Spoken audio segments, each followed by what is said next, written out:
Ok. Bom dia a todos. Bem-vindo ao nosso segundo webinar e obrigado por sua presença, mesmo sendo virtual. Meu nome é Otávio Cardoso, sou presidente da Westchester Financial Group, uma empresa baseada na Flórida, nos Estados Unidos. No ano passado, a nossa empresa completou 30 anos de existência e eu completei 25 anos na empresa. Em todo esse tempo, eu pessoalmente nunca vi uma crise a nível mundial como passamos nesse momento. Todos nós estamos nos adaptando a uma situação inédita e acredito que teremos que nos preparar para um mundo novo que seguirá essa crise. Nós temos hoje 3 palestrantes para falar sobre o momento atual, possíveis consequências e estratégias para lidar com a crise. Se tiverem alguma pergunta no transcorrer das palestras, por favor, clique no botão Q&A na parte de baixo da sua tela e digite a pergunta para os palestrantes e eles responderão no final das apresentações. Então, vamos começar. Nós temos o grande prazer de ter conosco nosso amigo, o embaixador Alexandre Ador Neto. Ele é diplomata de carreira e participa do nosso webinar em caráter pessoal. Trabalhou no Ministério de Relações Exteriores de 1989 a 2013, tendo atuado como embaixador do Brasil em Angola e na Sérvia, além de outros postos como Moscou, Chicago e como secretário de Segurança multidimensional da Organização dos Estados Americanos em Washington. Foi jornalista do programa brasileiro da BBC de Londres e seminários Opinião e Movimento. É analista na área de Ciência e Tecnologia da FINEP, secretário executivo na área de Material Médico Hospitalar da Fiesp, assessor da presidência e coordenador de planejamento da Fundação IBGE.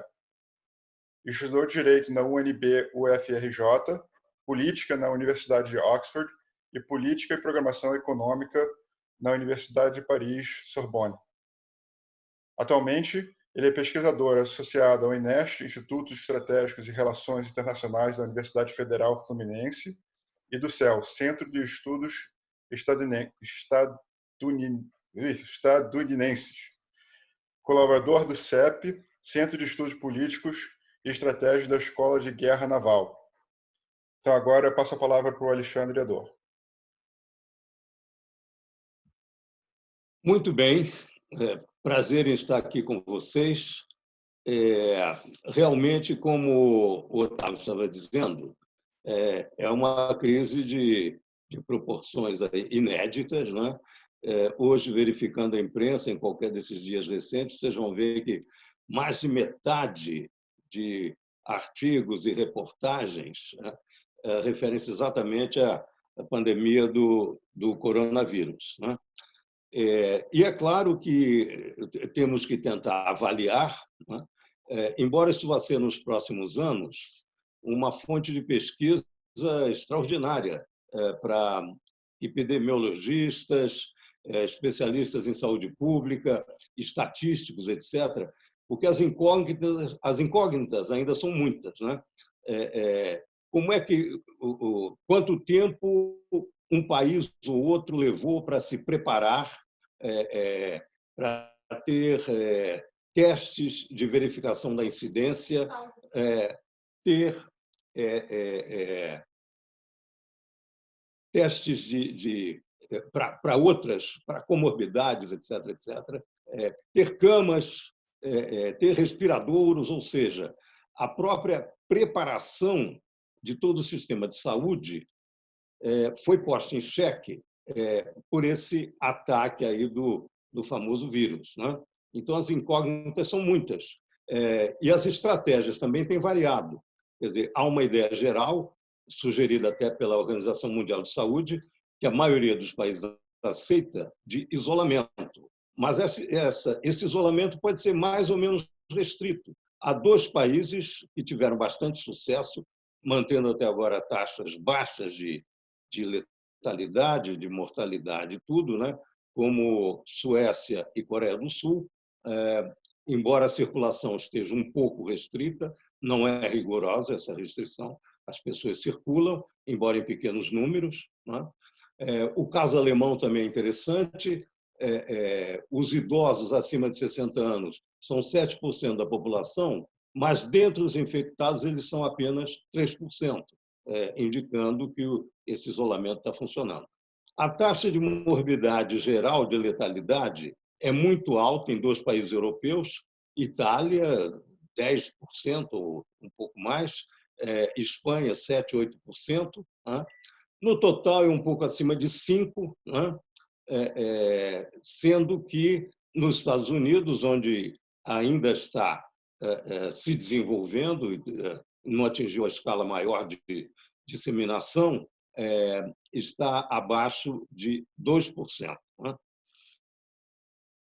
Agora, o que a gente tem que pensar é exatamente que essa crise aí, da saúde pública vai acentuar, vai agravar uma crise anterior, que tem vários ângulos, né? A gente pode pensar nisso, mas vejam só como é que essas restrições todas aí de funcionamento da sociedade que estão repercutindo, né, em todo o corpo social. Você tem, em primeiro lugar, uma desarticulação de cadeias produtivas, ou seja, com a economia cada vez mais globalizada, você pode ter um produto qualquer, um automóvel, um computador, montado, digamos, na Coreia do Sul, mas que tem peças que vêm da China, de Taiwan, da Malásia, de Singapura e por aí afora. Então, isso aí é uma das dificuldades hoje, né? Em segundo lugar, você tem uma queda de demanda de produtos críticos. Por exemplo, com a suspensão da maior parte dos deslocamentos aéreos, né, e até terrestres, está havendo uma queda muito grande da demanda de petróleo. Ou seja, a produção vai ter de cair porque enfim, os depósitos, né, os tanques assim de composição de petróleo não são suficientes para manter e absorver toda a produção que seria normal nessa altura. Há também, como temos acompanhado, uma disputa a respeito de preço de petróleo, alguns países, grandes produtores, pensando em reduzir a produção para poder barganhar um maior preço de venda, e outros achando que isso não deve ser feito nesse momento. Além disso, óbvio, algum desemprego. A maioria dos países está tentando reduzir, minorar, eliminar ao máximo o desemprego, dando subsídios, seja aos assalariados, seja às empresas, mas alguma taxa de desemprego pode haver, e há cálculos até de que, por exemplo, nos Estados Unidos, pode ser bastante alto, tem uma rede de proteção menos sólida, menos eficiente do que nos países típicos da Europa Ocidental, então pode ser um desemprego de 20% ou mais. Então, o que é importante pensar nisso agora, né, também, é que não é o momento, obviamente, de os governos estarem fazendo políticas de aperto fiscal, redução de gastos, etc. Tem que se utilizar o que nós costumamos chamar de política keynesiana, né, de você fazer todo o possível para diminuir o que seria a queda da renda. Porque a queda da renda no momento de crise, evidentemente, só vai reforçar e aprofundar essa crise.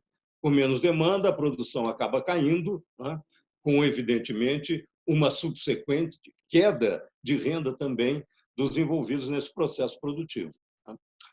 Agora, quando formos superar, né, quando tivermos superado a crise do coronavírus, o que temos a enfrentar? Ou seja, até agora, muitos países não se recuperaram ainda da crise financeira, né, que começa como um excesso de demanda, excesso de preço no setor imobiliário nos Estados Unidos, que acaba se alastrando para o mundo inteiro, levando à falência algumas entidades da área financeira. Lehman Brothers é sempre citado como seria um detonador importante naquele momento, mas isso se alastra. E alguns países utilizam desses mecanismos de proteção. Quer dizer, nos Estados Unidos era o final do governo Bush, 2008, o Obama já estava, inclusive, em processo de eleição, etc., e houve uma decisão tomada pelo Congresso de quase 800 bilhões de dólares para o setor bancário, também um apoio ao setor automobilístico, que acabou segurando. Se nós pensarmos nas repercussões no mundo inteiro, na União Europeia, por exemplo, onde a Grécia foi dos mais afetados, foi imposta à Grécia uma política de redução de gastos do governo que só aprofundou a crise, porque, obviamente, houve demissão de funcionários públicos, uma verdadeira tragédia que se alastrou, ao invés de ser uma política anticíclica para evitar que a crise se aprofundasse. Então, superada isso, a crise do coronavírus, o que temos de enfrentar? Como é que vamos reorganizar a sociedade? Porque é uma desigualdade econômica, desigualdade social, desigualdade de poder, deslegitimação política, os partidos políticos estão muito enfraquecidos no mundo inteiro, a desigualdade de gênero, a desigualdade de etnia, de grupos étnicos, etc. E o que eu queria pedir a atenção de vocês é que desigualdade não é apenas, digamos assim, algo que se deva combater por questões filosóficas, morais, políticas, etc.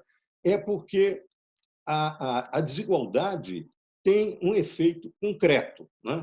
Por que se fala que a igualdade, quanto mais igualdade, seria melhor? Você tem um fundamento religioso, não é? Todos somos filhos de Deus, e você tem também uma referência moral e jurídica. Todos são iguais perante a lei. Eu quero rapidamente me referir aqui à Declaração de Independência dos Estados Unidos, como a gente se lembra, não é? Ou seja, todos os homens foram criados iguais, com direitos inalienáveis, que incluem o direito à vida, à liberdade e à busca da felicidade. É claro que, na época, final do século XVIII, 1776, ainda havia escravidão nos Estados Unidos e no mundo inteiro. Então, será que os escravos não eram seres humanos, não eram iguais? E será que esse homens se refere também a mulheres? Isso é uma discussão de análise do próprio sentido da Declaração de Independência. 13 anos depois, a Revolução Francesa, onde temos o slogan, o princípio liberdade, igualdade, fraternidade. E uma terceira revolução no século XVIII, a Revolução Industrial, que aumenta enormemente a produtividade, a urbanização e o assalariamento de uma grande parte da população. Então, o que temos hoje, pensando nesses princípios? A igualdade. O progresso geral da humanidade aconteceu, ou seja, a expectativa de vida hoje é maior, o índice de analfabetismo é muito menor, mas, de qualquer forma, tem havido, no mundo inteiro, uma grande concentração de renda, que, obviamente, deve ser combatida, porque não leva a fundamento nenhum. Então, o bom e o mal. Então, veja só, eu queria até citar, já que uma grande parte do nosso público, suponho, seja de brasileiros, dois exemplos de um dos maiores escritores nossos, o Graciliano Ramos. O Graciliano, além de escritor brilhantíssimo, talvez as obras dele mais conhecidas sejam Vidas Secas, Memórias do Cárcere, mas há outras, ele também teve atuação política. Ele foi secretário de Educação em Alagoas, final dos anos 20, início dos anos 30, e fez uma coisa extraordinária, porque isso tem quase 100 anos. Ele criou a merenda escolar, porque ele dizia o seguinte: nas nossas escolas públicas, os filhos dos pobres chegam aqui passando fome. E aí ele registra o seguinte, que membros da elite nos diversos municípios de Alagoas começam a reclamar da merenda escolar, dizendo que é um gasto desnecessário. Mas ele diz o seguinte: não é isso, não.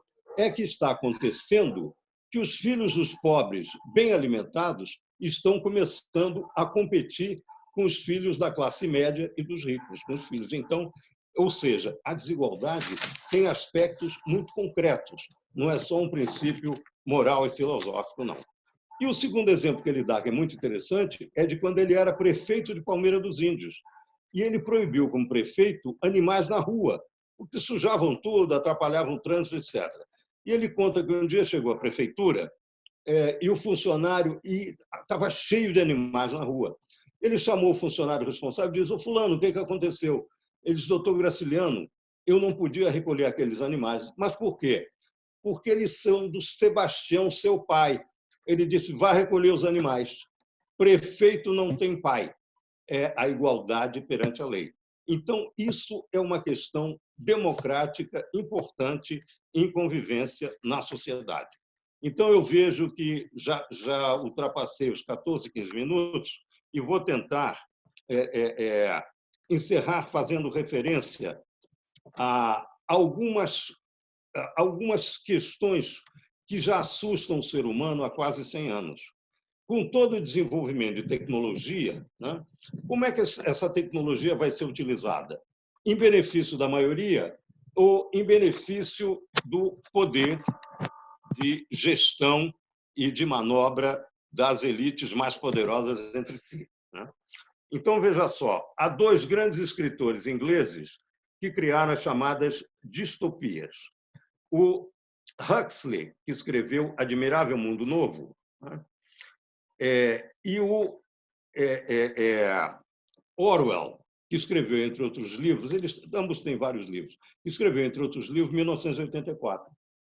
Em ambos os casos, estamos falando de utilização de tecnologia para a dominação. Então, só para dar um exemplo, no Admirável Mundo Novo, que é uma sociedade onde se estimula o sexo, mas não o amor, como você vai conseguir que os trabalhadores braçais fiquem satisfeitos na sociedade?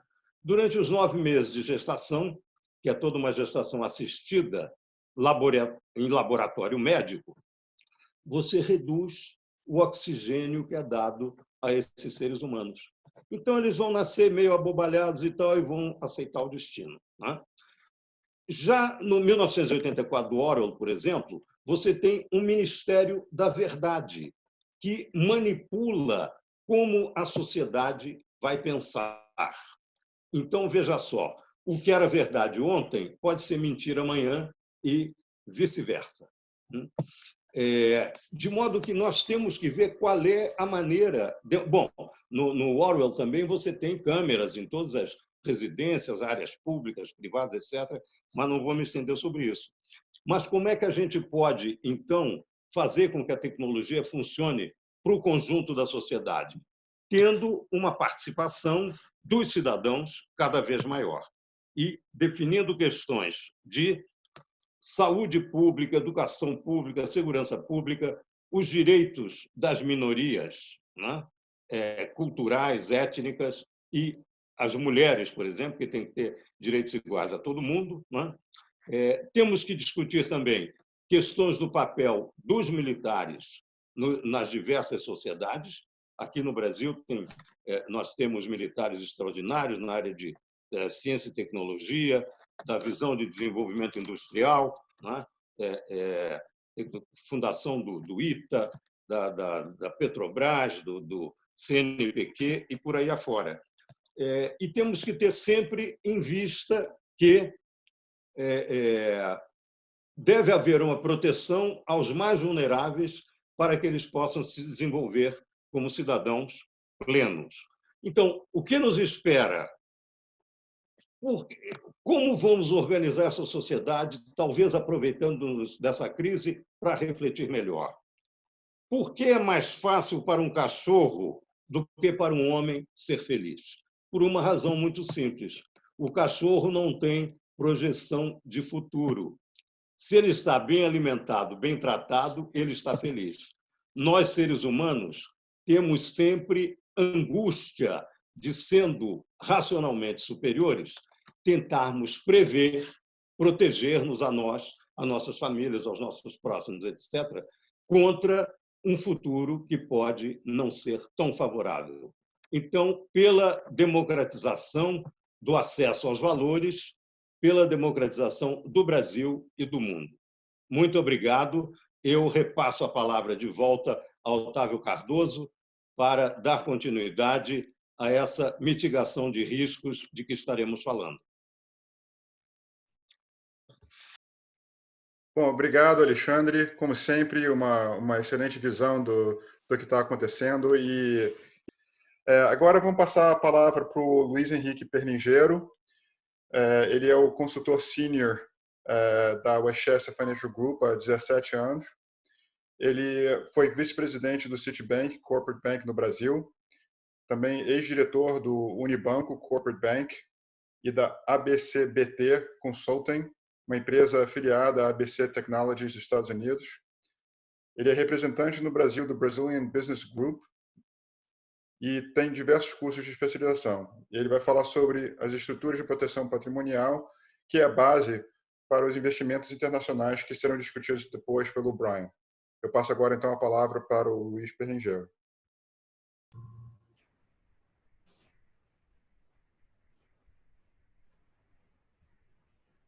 Bom, deixa eu colocar aqui a apresentação. Bom dia a todos. Bom, como o Otávio falou, o Westchester está fazendo esse ano 31 anos e, basicamente, o nosso foco principal é diagnóstico e prevenção de riscos patrimoniais. E, como foi dito aqui,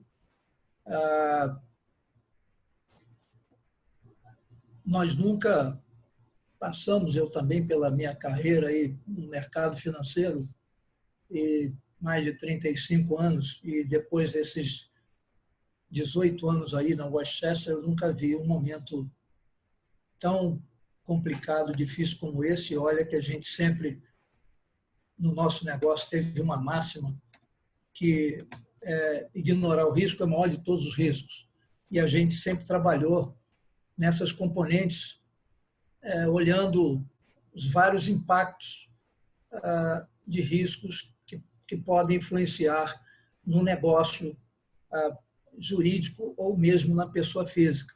Então, a gente sempre trabalhou com componentes de crises econômicas, fiscais, risco político, risco sucessório, etc., mas nunca uma pandemia que nós estamos vivendo agora, né? E seus impactos.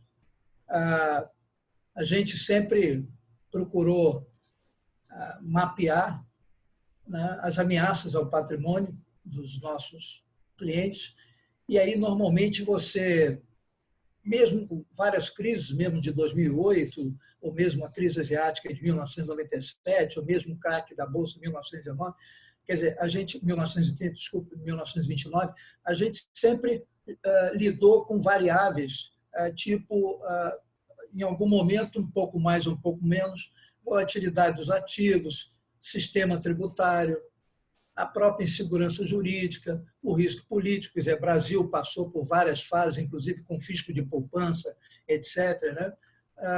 Gestão e sucessão, mas, volto a dizer, nunca dessa forma. E aí, independente desse cenário que a gente está atravessando, a gente sempre conversando com os nossos stakeholders, e clientes, etc., fornecedores e banqueiros, a gente sempre fazia a seguinte pergunta, né? Você mora no Brasil, tem seus ativos no Brasil, tem seu patrimônio no Brasil, receita no Brasil, você tem um plano B?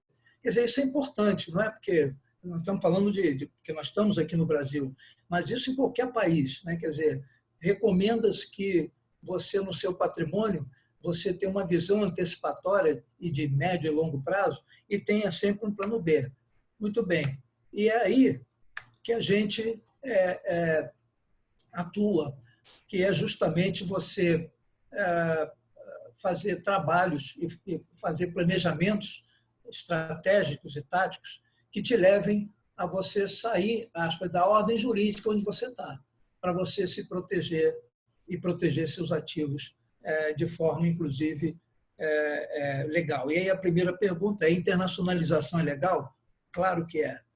A própria autoridade brasileira permite que qualquer brasileiro tenha contas no exterior, constituição de sociedades, ou seja lá, ou fundações ou trusts, nós vamos falar mais à frente, fundo de investimentos, aplicações financeiras, enfim.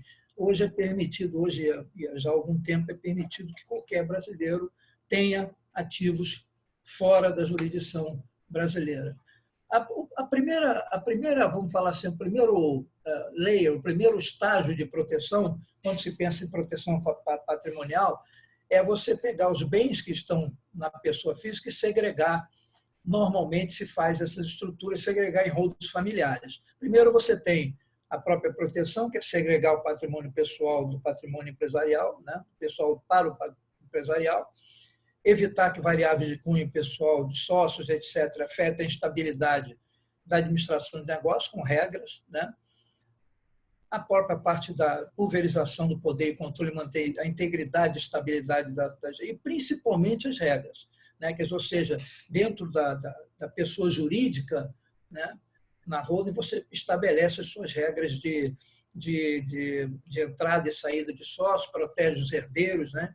A própria administração, enfim. Então, esse é o primeiro, vamos dizer assim, a primeira estrutura que se pensa quando você está fazendo uma proteção patrimonial. E aí a gente parte para o que a gente chama de linhas de defesa, né? Você tem lá teu patrimônio com a sua família, né? E aí você vê a primeira linha de defesa é a própria holding patrimonial. A segunda linha de defesa, que nós chamamos, é quando você internacionaliza esses ativos, né? Que podem ser via você abrir uma estrutura lá fora, mandar recursos, etc., como pode ser você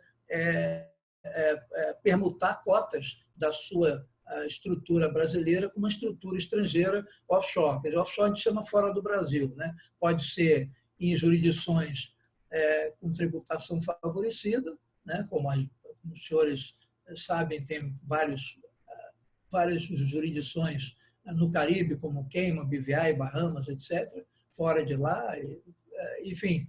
E pode ser também em países que tributam e você monta a sua estrutura para poder fazer negócio nesse país, como os Estados Unidos, por exemplo. E a terceira a linha de defesa é justamente as estruturas internacionais de proteção patrimonial e planejamento sucessório, que são as fundações privadas e os trusts, que eu vou elaborar mais na frente. Quando se pensa em internacionalizar, tem vamos dizer assim, três coisas básicas que tem que se prestar atenção. A primeira é o seguinte: se você vai para o exterior como pessoa física, ou seja, você vai lá para fora e você abre uma conta lá fora no banco, você contrata uma corretora, vai fazer o teu portfólio lá fora, o Brian vai elaborar um pouco mais na frente sobre isso, você tem que prestar atenção com a estrutura, ou seja, com o planejamento tributário para isso. Então, se você vai com pessoa física,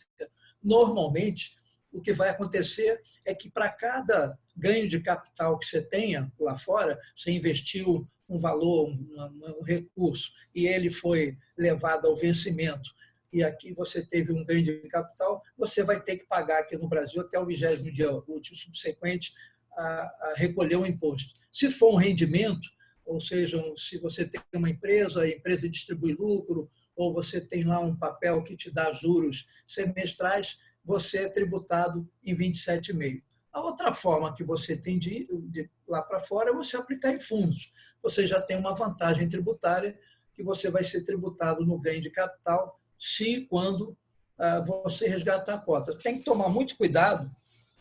Eu botei essa resolução 2009 de propósito, que nós tivemos um caso, há algum tempo atrás, em que fundos eram constituídos lá fora e recursos de brasileiros saíam daqui, iam para esses fundos e voltavam, o fundo voltava para cá investindo em títulos públicos isentos, e, portanto, estrangeiro, quando investe aqui, é isento de imposto. E isso não cabe para residente brasileiro. Então, tem que tomar muito cuidado com isso, né, para não sofrer uma penalidade das autoridades fiscais, e foi o que aconteceu na época, né? Receita Federal fez a verificação e viu que tinha muito brasileiro, aspas, vindo travestido de fundos estrangeiros para cá para ter isenção de imposto de renda. E a última estrutura é você ir para fora com pessoa jurídica, ou seja, constitui-se uma empresa lá fora, é perfeitamente legal, né? E aí você vai ter um diferimento de imposto aí, porque você vai ser tributado se quando a sua empresa distribuir lucro para você, ou então na alienação das cotas. Muito bem. As razões para a internacionalização dos ativos, basicamente, a gente tem três estruturas aqui, né? A primeira, nós já falamos, é a holding. A segunda é que quando você institui, você constitui as estruturas internacionais de planejamento de sucessão, você está no regime sucessório de outros países, né? A exemplo, por exemplo, das fundações privadas, depois de 3 anos de constituídas, os ativos que pertencem à fundação não podem ser penhorados, embargáveis, etc., né? E demandas específicas para casos pessoais. Então, aqui só esse quadro para demonstrar, para fechar o que nós falamos. Você pode, como pessoa física, mandar recursos para fora, né? Investir em qualquer, comprar imóvel, fazer o que você quiser fora da jurisdição brasileira. Você pode, como pessoa física, constituir uma holding. Você aqui, como pessoa física, pode constituir empresas no exterior ou pode mandar recursos diretamente para a instituição financeira. E você também pode pegar os seus bens que estão no Brasil, e aí você não pode, óbvio, botar uma fábrica nas costas e mandar lá para fora, mas você pode pegar as cotas que você tem, a participação societária que você tem da holding, na hora que você transfere os bens para a holding patrimonial, como eu já falei, e você pode, através de uma permuta de cotas, constituir a empresa internacional. Isso aqui chama-se Conferência Internacional de Ativos, né? E aí, a partir daí, você, como pessoa física, deixa de ser dono da holding, quem vai ser o proprietário da holding vai ser a estrutura internacional, ou seja, vai ser a tua empresa estrangeira. E você é que vai ser o proprietário da empresa estrangeira. Quer dizer, aqui você saiu da ordem jurídica brasileira. E, numa terceira etapa, você vai pegar e fazer a estrutura de sucessão lá fora e vai fazer com que o controle societário dessa empresa internacional passe por uma estrutura de planejamento sucessório internacional, como as fundações e o trust. Só para dar um exemplo, o Bernardo, que é o dono do grupo Louis Vuitton, ele constituiu, na época, até o François Hollande, presidente da França, disse que, quando instituiu o imposto de 40% sobre grandes fortunas, ele disse que ele criticou o Bernard, dizendo que ele tinha saído da França fugindo com seus recursos na estrutura, e disse que não, ele estava fazendo um planejamento sucessório. O que ele fez foi constituir uma holding e depois uma fundação privada na Bélgica e colocou com todo o controle do grupo dele embaixo dessa estrutura e colocou cláusulas dentro da fundação de transferência de ativos somente depois que o filho dele mais novo fizesse 25 anos de idade, que vai ser lá para 2023. Então, esse é um exemplo de uma proteção de um grande grupo internacional. Olhando essa estrutura de proteção e sucessão internacional, o trust, a diferença dele para a fundação é que ele não é uma entidade, ele é um contrato. O doador, que é justamente o patriarca, ele doa, através do regulamento fiduciário, os bens dele para um agente fiduciário que vai, de acordo com a sua manifestação de vontade, administrar de acordo com as regras estabelecidas, né? Ele pode nomear um protector para supervisionar, né? E todos esses bens que estão embaixo das estruturas jurídicas vão ser administrados por esse agente fiduciário, né? Só para, vamos dizer assim, classificar, o trust é a segregação da titularidade dos bens e direito ao trustee, aquele administrador, é atribuída a propriedade legal dos beneficiários, quer dizer, aqui há efetivamente a transferência dos ativos para o trustee, e depois nós vamos ver ali que a fundação é diferente, porque não há essa transferência.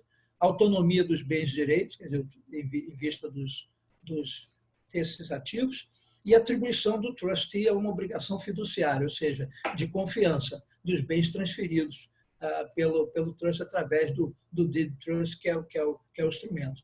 E essa estrutura pode durar 80 anos ou mais.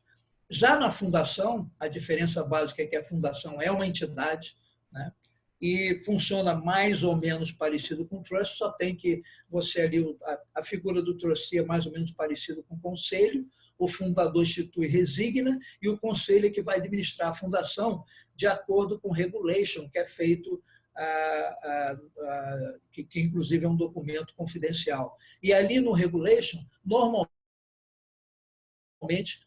não há transferência dos ativos para terceiros, ou seja, normalmente o primeiro beneficiário continua sendo o patriarca, o fundador, e depois o segundo e terceiro beneficiário é de acordo com a vontade, vamos dizer assim, do fundador. Tem a figura do protector também e a corporação, que é justamente a offshore, né, que tem os bens embaixo, que estarão sob a gestão, vamos dizer assim, sobre o controle societário da fundação. A diferença está aqui, a fundação pode ser descrita como um híbrido entre um trust e uma corporation.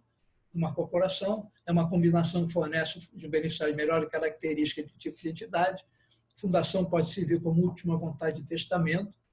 Também pode efetivamente proteger contra disputa de herdeiros, isso é importante. A gente viu várias vezes disputas de herdeiros e quem paga é a empresa, né? E os bens da fundação sendo separados dos bens pessoais, né? E uma vez transferidos para a fundação, os mesmos não podem ser confiscados, anexados, advertido depois de 3 anos. Quer dizer, há aqui uma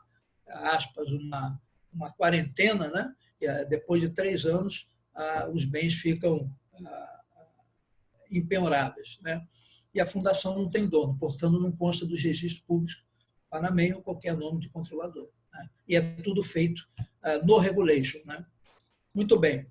Aqui, para tratamento fiscal, aqui no Brasil, né, você tem, na hora que você for transferir, você transferir as ações, se as ações forem transferidas diretamente daqui, ou seja, você tem as ações do offshore e você vai transferir para a fundação, é caso típico de doação, logo é passível de incidência de ITCMD, né? Quanto ao recebimento de recursos de seus frutos pelo beneficiário, impõe-se a declaração do Banco Central. Óbvio, quando for distribuído aos beneficiários valores instituídos no trust ou na fundação, eles vai ter que informar, o beneficiário vai ter que informar a Receita Federal e, portanto, é passível de tributação nessa distribuição de recursos, tá certo? Na tabela progressiva do imposto de renda. Okay? Na Private Foundation, a equivalência entre o settlor e o founder, tá? Só para determinar. Razões para internacionalização, você tem as razões societárias, como eu falei, quer dizer, controlar os ativos societários, e você pode, como nós tivemos aí em 2008, a crise nos Estados Unidos, muitos brasileiros, os ativos ficaram baratos na Flórida, eram caros no Brasil, e os brasileiros comprando muitos imóveis na Flórida, e como o imposto de sucessão lá é algo em torno de 40%, não residente, é importante que se criasse estruturas societárias para que esses ativos ficassem embaixo de empresas estrangeiras e não dentro dos Estados Unidos. A mesma coisa, ativos financeiros e, como eu falei, imobiliários. Ou seja, o financeiro que tem que tomar muito cuidado, ainda mais hoje, que você às vezes monta um portfólio, o investidor brasileiro monta um portfólio de investimento nos Estados Unidos e pode ter, nesse portfólio, se tiver ações de empresas americanas, pode ter lá Microsoft, GM, etc., ele tem um ativo americano lá. Então, se acontecer alguma coisa com ele, esse ativo vai aí para a incidência do state tax, do imposto de sucessão. Aí, finalmente, quer dizer, tudo isso que eu falei resumidamente, é claro que nós estamos aqui num tempo um pouco escasso, mas depois os senhores podem entrar em contato conosco, a gente pode aprofundar cada tema específico, mas basicamente é isso, a gente trabalhar a internacionalização dentro de cada caixinha dessa, ou seja, pode ser investimentos financeiros, participação societárias, inclusive com o que a gente chama de turnkey management, que é comprar negócio nos Estados Unidos ou internacionalizar startups que queiram fazer negócio nos Estados Unidos.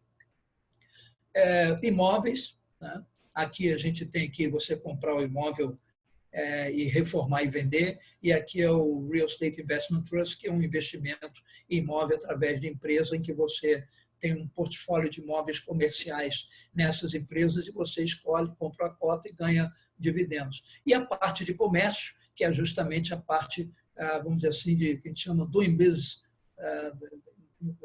USA ou fora dos Estados Unidos, e normalmente você monta estrutura de proteção para você, quando você vender o teu produto ou comprar do exterior, você vender para uma estrutura internacional para proteger fontes de destino. E principalmente aqui, também nessa área, você tem a proteção de marcas e patentes, porque quando você tem um ativo valioso que é a tua marca, se a tua empresa sofrer algum problema, esse ativo pode ir para, vamos dizer, para massa falida, etc. É o caso, por exemplo, também do Bernardo Loiton. Ele fez um ataque hostil na Bolsa de Paris contra a família, contra o Grupo Hermès, e o Grupo Hermès segregou a marca no offshore e fez um contrato de uso e marca. Então, ele protegeu internacionalmente a marca. Então, basicamente, essa é a nossa estrutura, o que a gente chama de plataforma internacional, onde você tem vamos dizer, todas as alternativas e, dependendo da necessidade de cada um,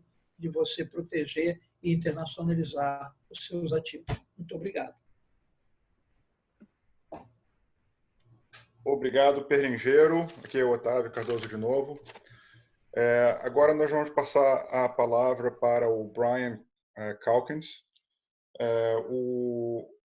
Obrigado. Já temos algumas perguntas também. Nós vamos deixar as perguntas para o final. Eu imagino que os outros palestrantes conseguem ver também as perguntas para poder responder depois. O Brian é um financial advisor registrado e licenciado nos Estados Unidos. É fundador da Proxy Financial e, apesar de ser americano, ele cresceu no interior do estado de São Paulo e mudou de volta para os Estados Unidos ao terminar seu curso superior na Universidade de São Paulo. Com mais de uma década de experiência em Wall Street, trabalhou em quase todas as áreas da indústria de investimento. Ele tem mestrado em investimentos da Universidade Adolfo Ibáñez, no Chile, e MBA na Vlerick Business School, na Bélgica. Atualmente, ele mora em Orlando, na Flórida, com sua esposa e 3 filhos, todos agora em quarentena. Agora eu passo a palavra para o Brian. Obrigado, Otávio. Obrigado, Alexandre e Luiz Perlingeiro. Obrigado pela abertura e espero expor alguns temas aqui em conjunto com os nossos outros palestrantes. Temas muito interessantes, especialmente no momento de crise global. Estamos todos ao redor do mundo unidos, aí nossos sentimentos na Proxy para aqueles afetados pelo vírus, afetados pela quarentena e também afetados aqui nos Estados Unidos, pelo menos nós estamos em esquema homeschooling.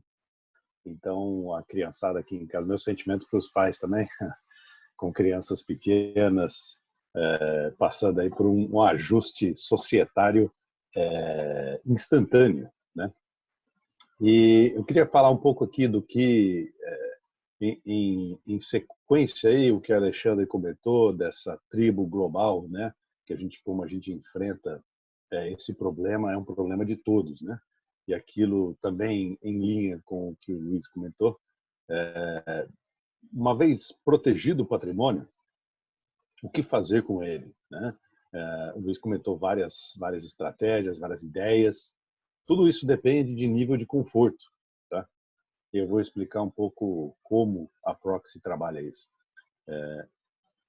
Em primeiro lugar, nós não somos licenciados nem registrados no Brasil. Nós não fazemos oferta de ativos imobiliários nem serviços de consultoria financeira no Brasil, apenas nas jurisdições onde somos licenciados, isso aqui nos Estados Unidos, tá? nós temos a classificação aqui na Proxy de fiduciários. Igual o médico, igual o advogado tem a obrigação de fazer uma recomendação que é apropriada, que é certa para a pessoa que está na sua frente, nós temos a mesma no âmbito financeiro. Tá? E a Proxy aqui nos Estados Unidos responde de ordem regulatória, mas também civil. Esclarecendo isso, se a gente investir o seu dinheiro de uma maneira errada, que não condiz com os seus objetivos e o seu perfil, você pode nos processar, e todos sabem que os Estados Unidos é um país litigioso, né? O sistema legal aqui é rápido e rasteiro, e a gente tem que pagar, sanar os danos de uma pessoa se a gente investir de uma maneira que não condiz com o seu plano. Tá? A seriedade aqui é extrema, as instituições são fortes, a gente é preparado na indústria em Wall Street a nunca falar do nada negativo, né? Sempre converse, sempre comente do ponto de vista positivo, para a conversa ser positiva. Eu falando aqui de processo penal, de cadeia e tal. Eu acho importante frisar isso porque, infelizmente, eu tenho visto ao longo dos anos, e isso eu conheço, tendo crescido no Brasil, que o brasileiro é muito vítima do ouro de tolo, né? Compra um apartamento em Miami que você ganha um green card, ou coisas absurdas desse tipo.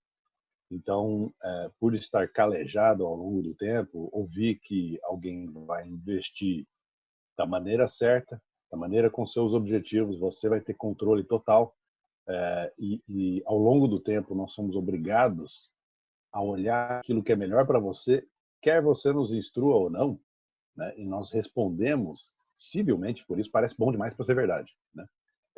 A arquitetura no Brasil de compliance, né? Tudo isso que eu estou falando é compliance, e isso tem se avançado muito no Brasil, através de instituições aí da CVM, da Anbima, trazendo um trabalho muito sério no Brasil.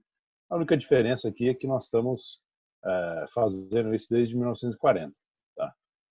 Não tem diferença regulatória nenhuma. O Brasil protege o seu investidor, assim como os Estados Unidos protegem o seu investidor. Nós só estamos fazendo isso há mais tempo aqui. Então é isso. Vou comentar só brevemente, eu acho que muitas dúvidas e muita ansiedade em relação ao mercado financeiro, e são devidas, tá? As pessoas colocaram a sua poupança no mercado de ações e viram uma perda aí na Bovespa. Nós vimos o primeiro trimestre bateu 50%.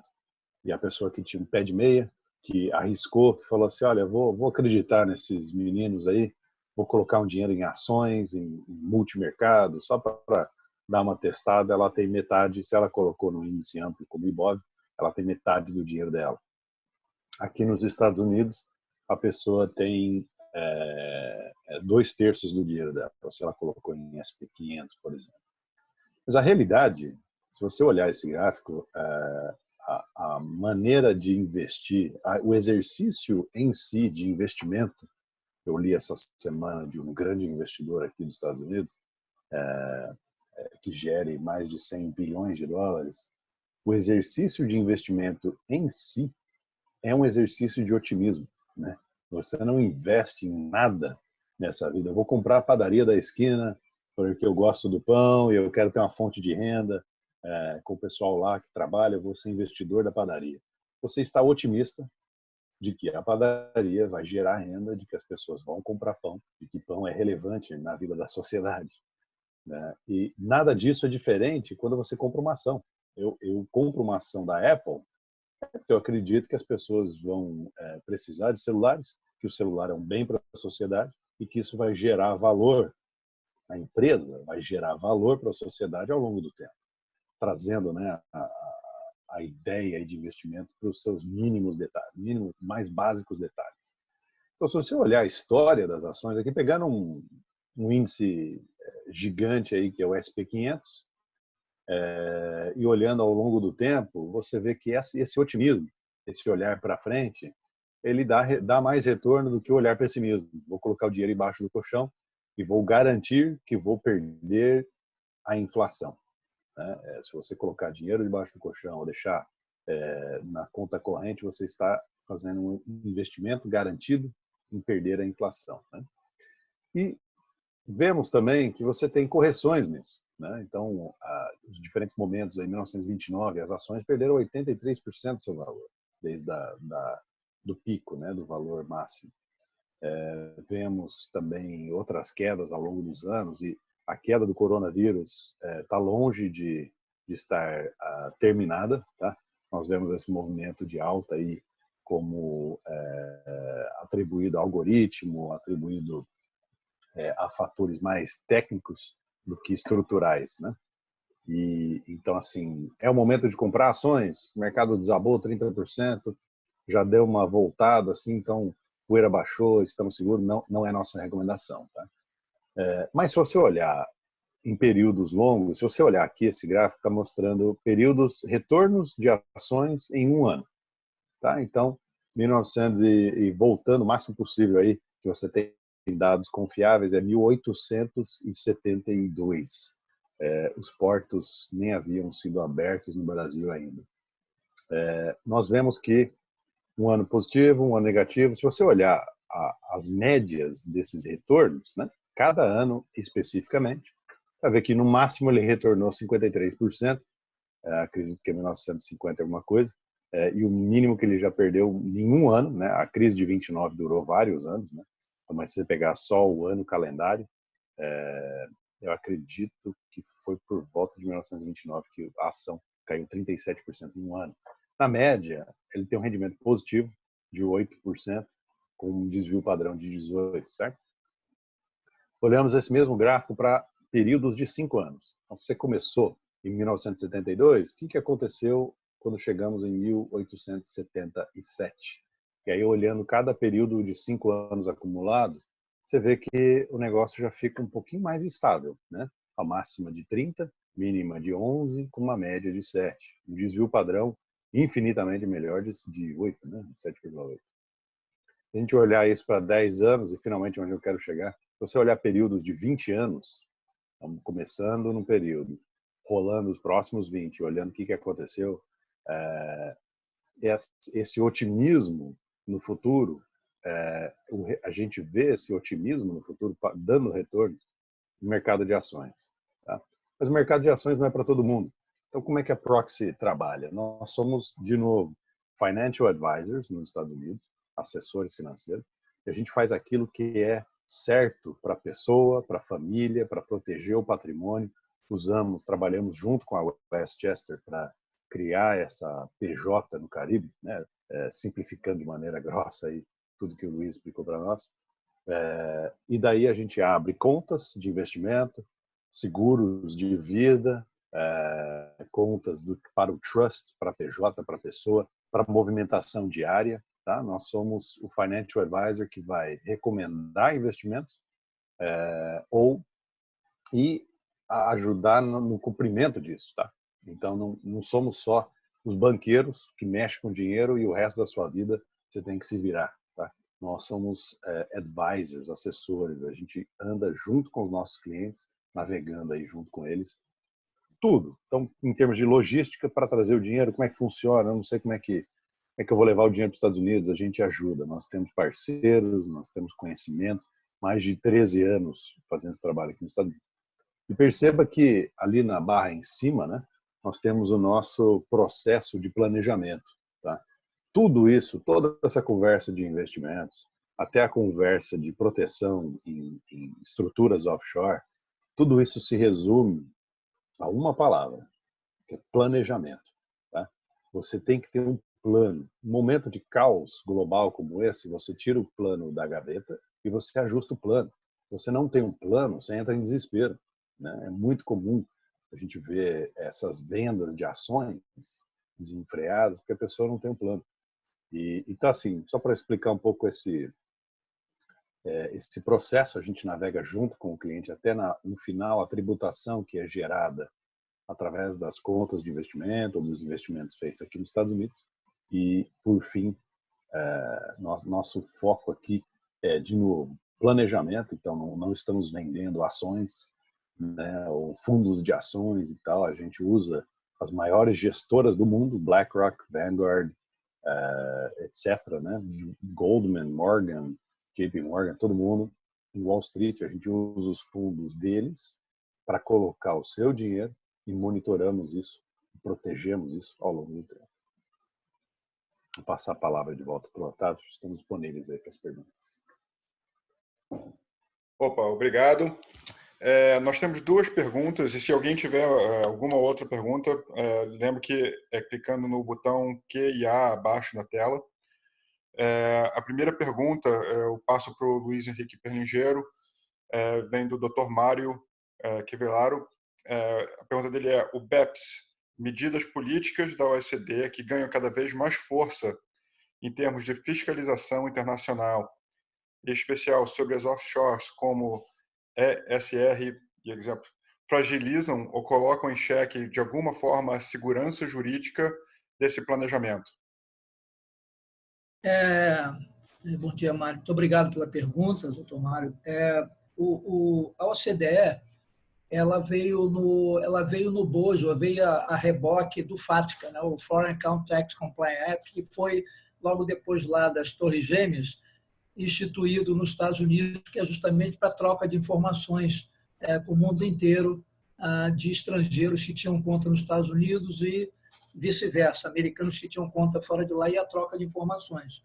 E no modelo do FATCA, a OCDE instituiu o chamado Common Report Standard, que também é esse modelo de troca de informações. Então, já há muito tempo, o Brasil, embora o Brasil é signatário na OCDE nessa linha de troca de informações fiscais. Então, há muito tempo, desde 2018, data base de 2017, o FATCA já vem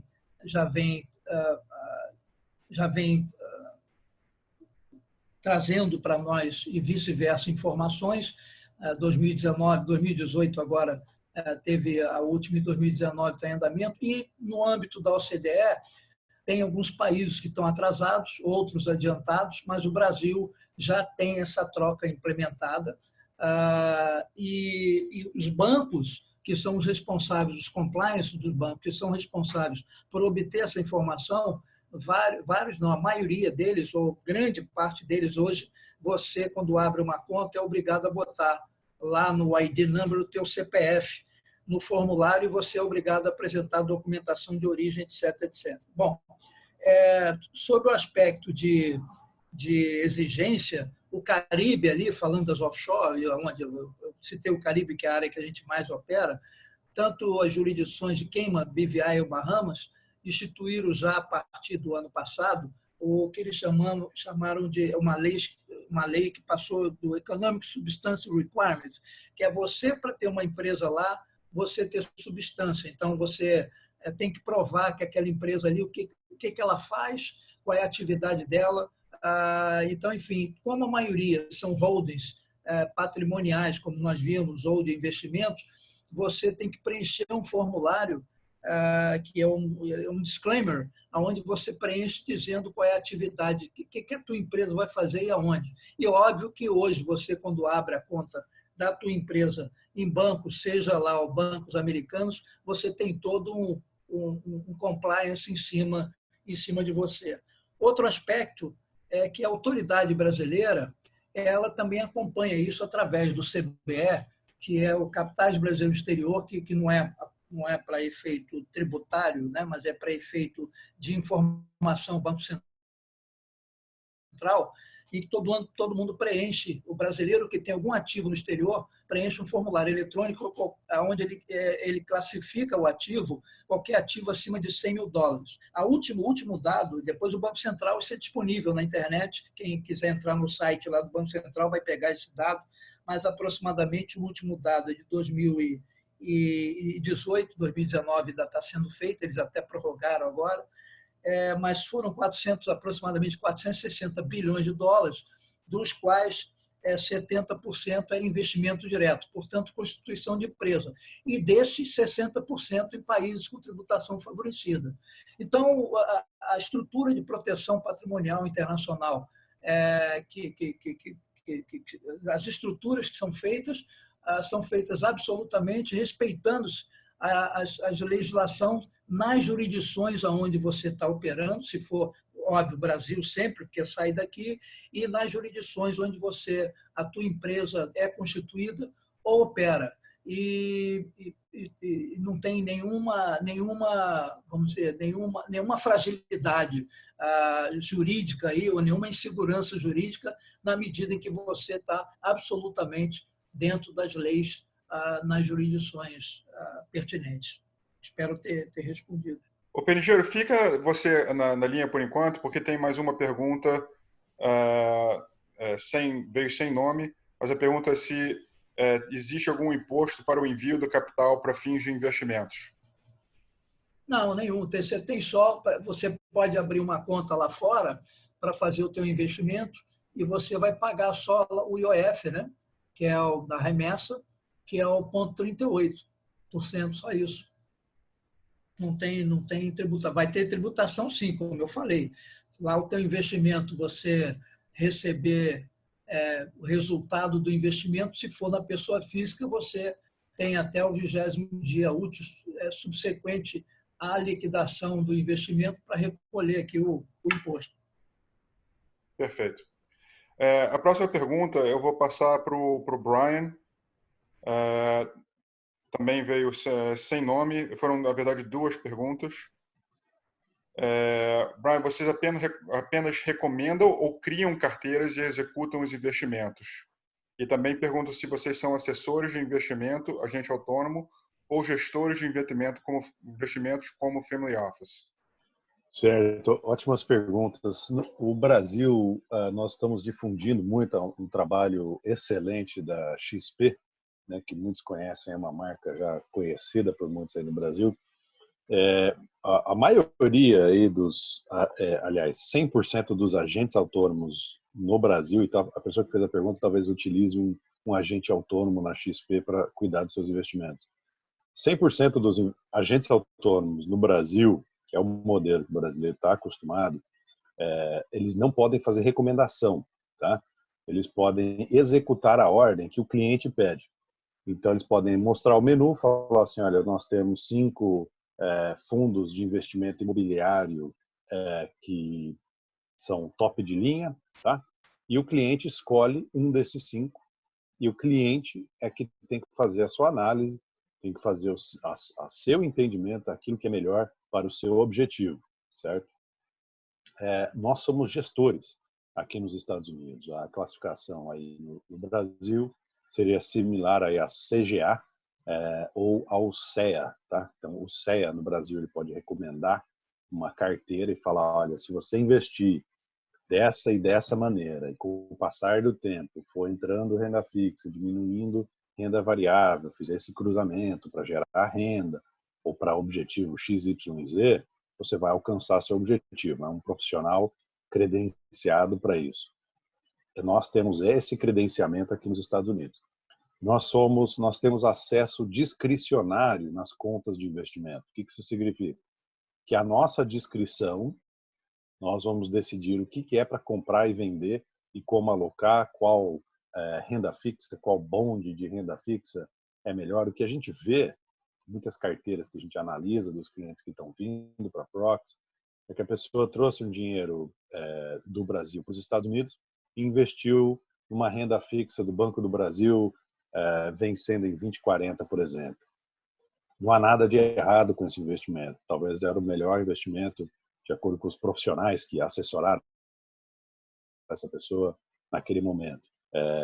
Mas o que acontece? A pessoa trouxe o dinheiro para os Estados Unidos para proteger o patrimônio, através de uma offshore, uma estrutura que a Westchester ajudou a criar, e ela atribuiu de volta o risco Brasil ao dinheiro dela aqui nos Estados Unidos.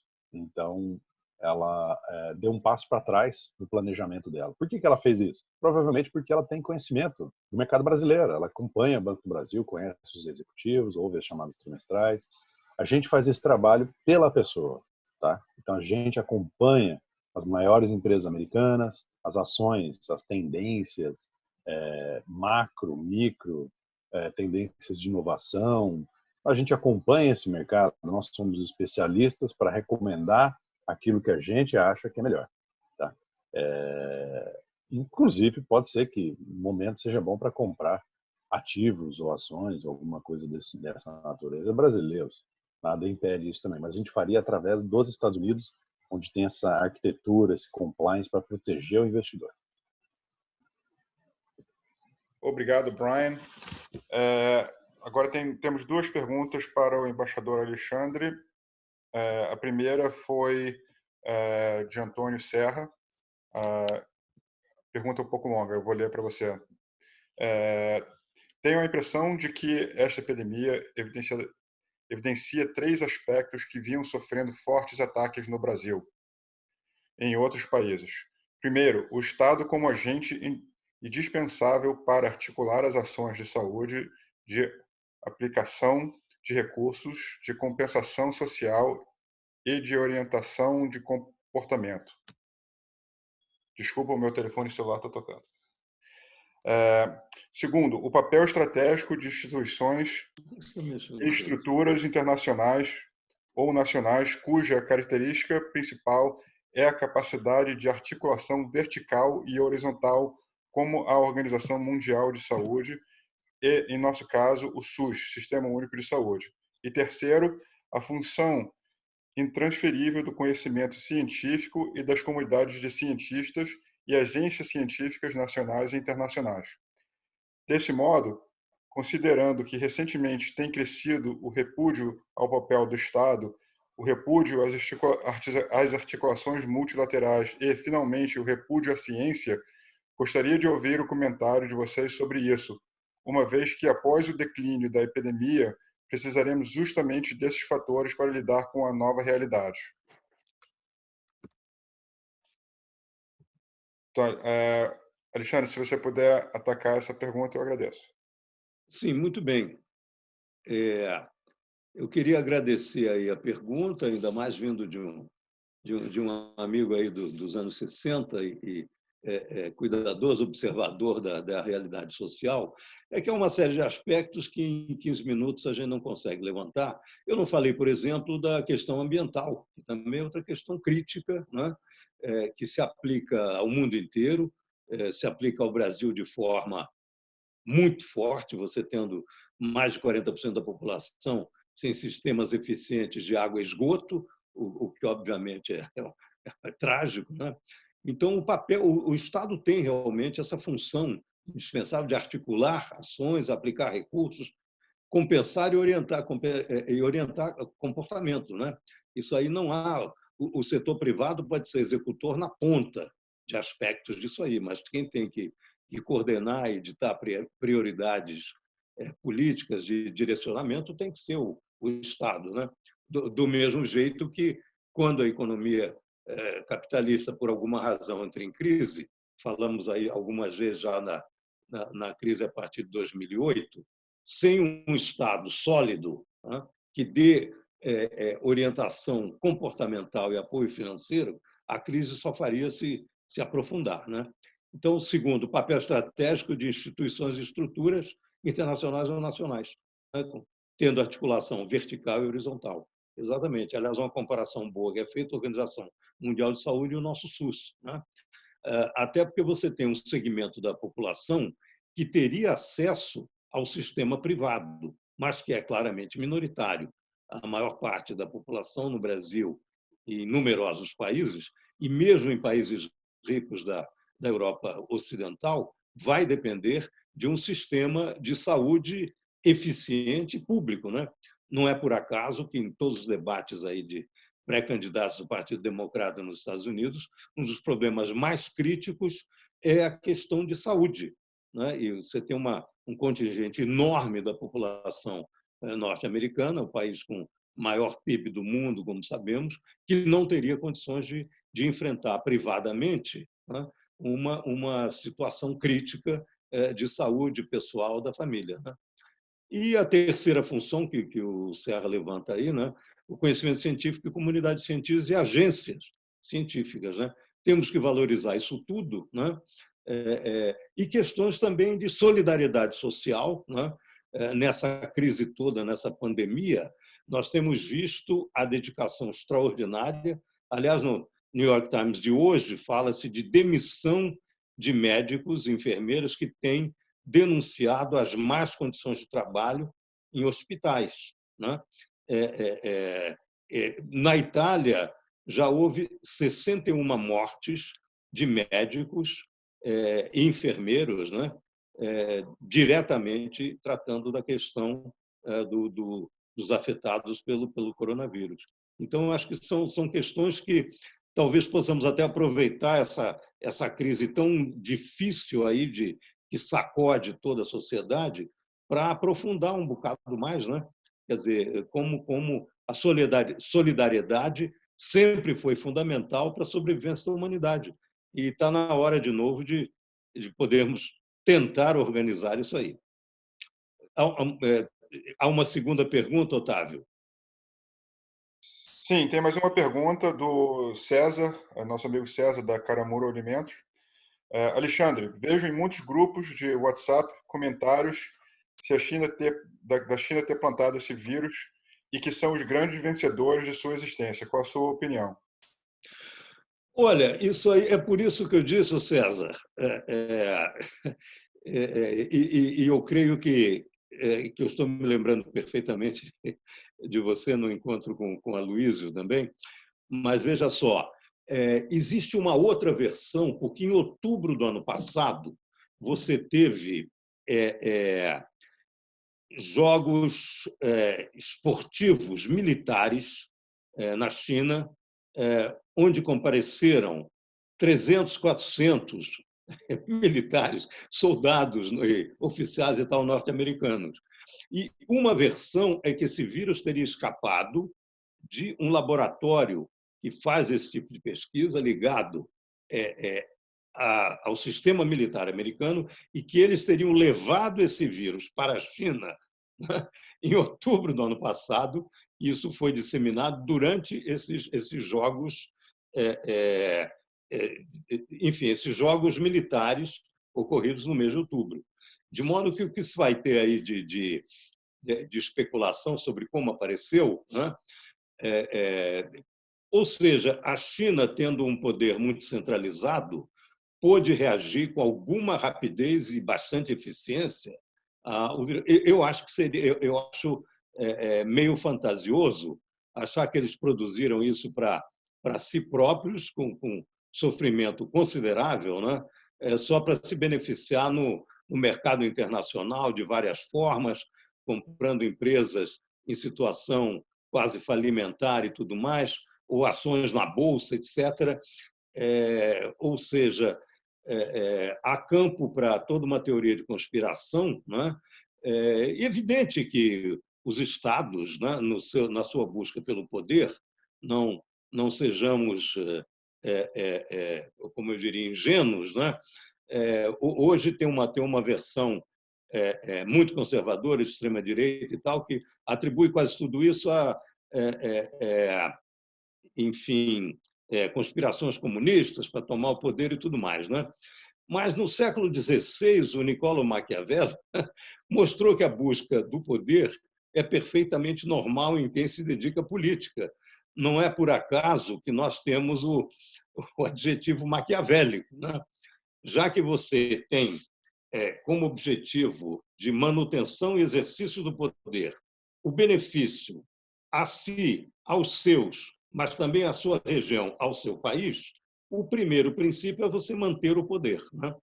De modo que eu não tenho opinião formada sobre isso, se isso aí foi gerado, esse vírus, nos Estados Unidos, nesse laboratório ligado ao Forte, cujo nome agora me escapa, e difundido por essas centenas de atletas militares norte-americanos que estiveram na China em outubro, ou se de fato isso foi gerado, ou se apareceu naturalmente. Eu acho que, enfim, será que a peste aí a chamada gripe espanhola, que também dizem que se originou nos Estados Unidos, mas foi primeiro noticiado pela imprensa espanhola, será que foi algo artificial com intenções malévolas, né?